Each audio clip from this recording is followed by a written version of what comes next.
নমস্কাৰ বন্ধু বান্ধৱীসকল, মোৰ আন এটা ব্লগলৈ আপোনালোকক সকলোকে স্বাগতম জনাইছোঁ। যেহেতু বিহুৰ বতৰ, মানুহজনৰো অফিচ বন্ধ, গতিকে তেখেতৰ এটি বিশেষ কামৰ বাবে উজনি অসমলৈ আহিব লগা হোৱাত লগত ময়ো আহিলোঁ। বৰ্তমান আমি কাজিৰঙা পাইছোঁহি।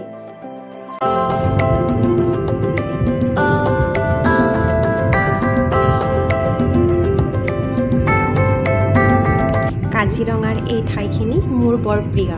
প্ৰকৃতিৰ এই সেউজীয়া শান্তিময় পৰিৱেশে মনত স্থিৰতা আনে আৰু মনটো বৰ ভাল লাগে।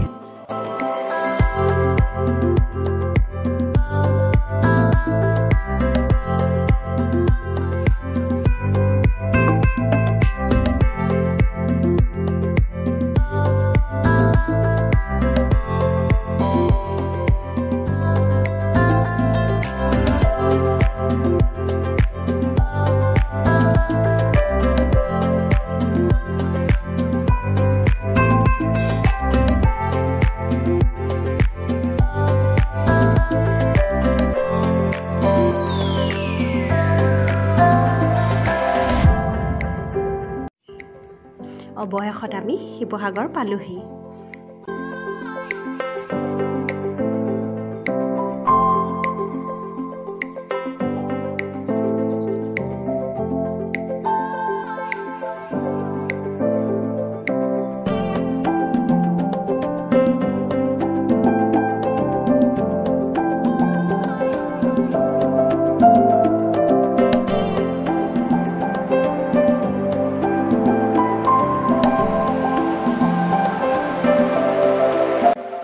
মই যদিও আগতে শিৱসাগৰ আহিছোঁ, চৰাইদেউ মৈদাম চোৱা নাছিলোঁ। সেয়েহে শিৱসাগৰ আহিছোঁ যেতিয়া একেবাৰে চায়ে যাওঁ।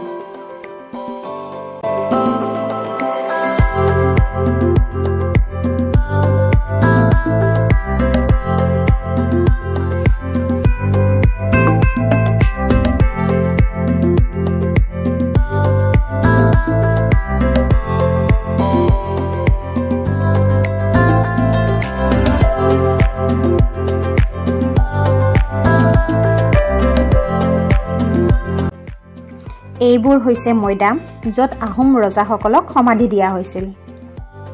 চৰাইদেউৰ আচল নামটো হৈছে চেৰাইদৈ, যিটো টাই ভাষাৰ পৰা অহা। চে মানে নগৰ, ৰাই মানে জিলিকা, দৈ মানে পৰ্বত, মানে পৰ্বতত জিলিকা নগৰ। আহোমসকল যিহেতু থাইলেণ্ডৰ ফালৰ পৰা আহিছিল, গতিকে অসমীয়া ভাষাৰ মুখে মুখে বাগৰি নামটো চৰাইদেউ হয়। আৰু এই চৰাইদেউ ঠাইতে প্ৰথম আহোম স্বৰ্গদেউ চুকাফাই আহি ৰাজধানী পাতিছিল।